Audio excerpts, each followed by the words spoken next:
Amma dhiiga kan kee yoo marammarame ati dhiigi kee Oromoodha. Maal jechuudha dhiigi Oromoo jechuun? Oromooni akkatti yaadanidha. Oromooni aadaadha, seenaadha, afaani, argaa dhageettiidha. Oromooni gadaadhaan bula malee gosaan miti. Gosa jechaan dhiigaan miti. Dhiigaan waliin lakkaa'an. Warri akka faamiliitti wal lakkaa'uun jira. Garuu dhiigi faranjii amma tokko kan Jarmaniitiif kan Ingilizii tokko. Jarmanii maaltu Jarmanii taasise afaan inni dubbatudha miti. Ingilizii maaltu Ingilizii taasise afaan inni dubbatudha miti. Suwiidinii maaltu Suwiidishii taasise afaan inni dubbatudha miti. Oromoo kan Oromoo taasisu afaan inni dubbatu, aadaa inni ittiin bulu, safuu isaati, sammuu isaati. Oromummaan akka itti yaadanidha malee dhiiga namaa miti.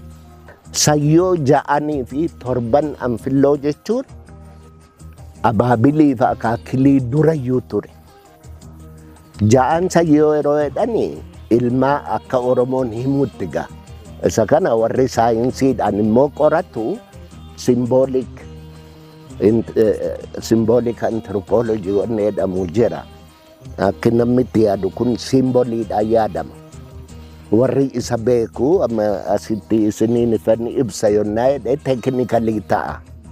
Garuu akkuma Oromootti yoo dubbanne sayyoo ja'an jechuun ilmaan abbaa lamaati.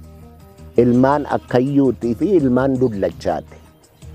Akkayyu niitii sadii qabaa jedhan. Niitiin sadan akkayyu haadha galaanii, haadha awuutii fi haadha awuu, haadha galaanii fi haadha alakuuti. Haati alakuu arfan alakuu ijoollee afur deessee jedhu.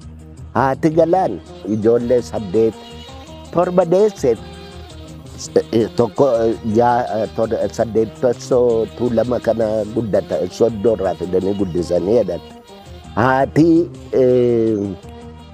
Haati awuu 9 deesse. So warri kuni sadan akkayyuuti.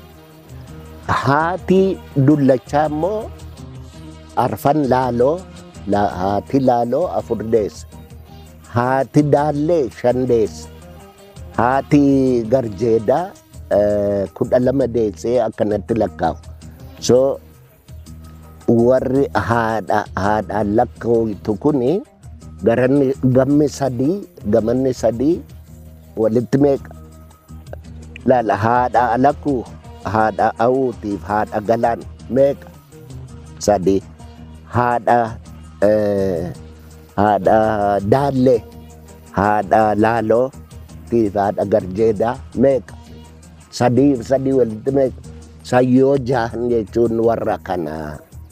Isa kanarratti gosaan immoo addaan ba'ee awuu 9 salgan awuu kuni sirbuma keessa yoo jedhamti yemaalagii dirree salgan addaarii awuu hamman ofii hin jirree akkan gaarii hawwuu waan akkana jedhanii sirbanii. Na kun hundumtuu matsaafa keenya kan irraa xaqqafnu amma wanni walaloon ittiin sirban kun hundumtuu source documentiidha.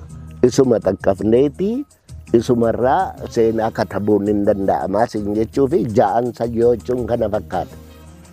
Torban anfilloo busaaseedha. Baddee baddu iddoon ijaan baddu ja'an sayyoo har'ayyuu jira akka yaadaatti. Wanni guddaan immoo yaada sana. Yaada sana malee an dhiiga keessa marammaree ati Oromoodha ati Oromoo miti wanni jedhan hin jiru. Sayyoo ja'an kana fakkaataa. Akka Oromootti sayyoo ja'anii gadaa maccaa keessatti lakkaawama. Gaayoo 5 keessa jira.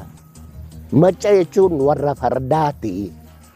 Farda yeroo ooftu maal jettee oofta? Mac jettee oofta miti. Kanaaf iyyuu Oromoon uummata seenaa qabudha. Asii immoo warra Qaallitti Gallabuutu warra Bokkuuti jedhu kunoo yabaloo amma yabaloodhaan kana beekta miti. Yabaloo miti maqaan sun. Kuni yabaloo jechuun yaa'a bal'oodha. Lafa amma mana tamaarii doonaa jedhanitti ijaaran. Harawwi sun lafa jahan sayyootiif torban anfilloo itti walgahee seera muratudha. Yabaloo miti. Amma yaa'a bal'oo isa Boorana keessa jiruuni yaa beelloo jedhan. Isa as jiruun immoo yabaloo jedhan. Seerri Oromootti afaan Oromootti inni kunis yaa'a bal'oo kan Booranaan jedhan sunis yaa'a bal'oodha. Lafa gadaan itti wal geessuudha. Abbootiin gadaa shanan lafatti wal gahanidha. Kanattiin quba qabaadhaa jechuuf. Dambidolloon durumayyuu sentarii gadaa ture. Sigalee sentarii gadaati. Kuno yaa'a bal'ooni lafate amma yabaloo jettuun kuni sentarii gadaati. Faranjii biyya kana dhufe kanas Ingilizootatu fide. Karaa Gambeelaa kana deemtee beektaa? Gambeelaa fi karaa Buree. Boongaa lafa jedhan beektaa?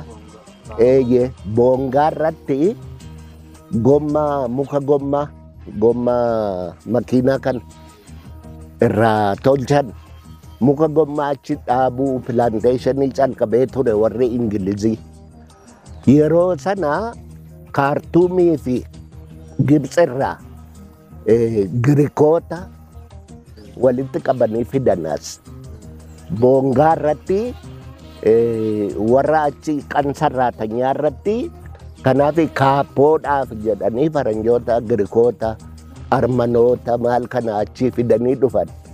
Boongaa otoo rubber plantation kana hojjetanii waraanni ka'ee wannichi kufe. Kufee jennaan warri Girikii lafa dhaqu dhabee asiin gaara kanatti achi ol ba'e. Yeroo addana buna immoo Oromoon ofii dhaabbatee waan funaanee dhuga.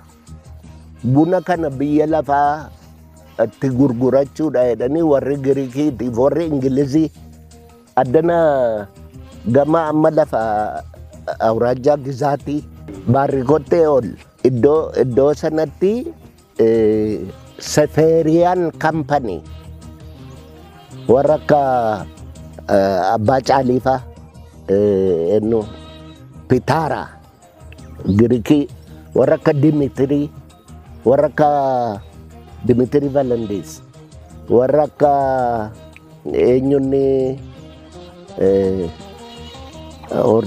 Abbaa Caffeefaa. Abbaan Caffee kun immoo Iluu Baaborii dhufe Girikiidhanis. Warri kun asitti buna nagaduu calqabanii Seferiyaanii wajjin. Gammadaa Ashuudoo fa'aa. Gammadaa Ashuudoo beektaa? Abbaa buna shawaan beektanii? Buna mataatti baatanii Gambeelatti geessu. Asii qunnaa lama mataatti baatanii tamuunni 10 fudhatan. Innaa akka kanattiin iddoon kun iddoo nagadaas ta'aa dhufte. Namni baay'een immoo gidaamiidha. Bara Dajjaajjooteen qilee nama buusa miti. Dhagaadhaa kududdatti nama hidheetii maal jedhu qambarrii. Isa baqa immoo gidaamiin akka jirutti buqqa'ee baqatee dhufee asitti gale. Akka kanattiin Dambidolloon guddataa deemte. Sidaamis, Oromoonis, Gidaamiinis, Maa'oonis, Maaloonis asumatti walan.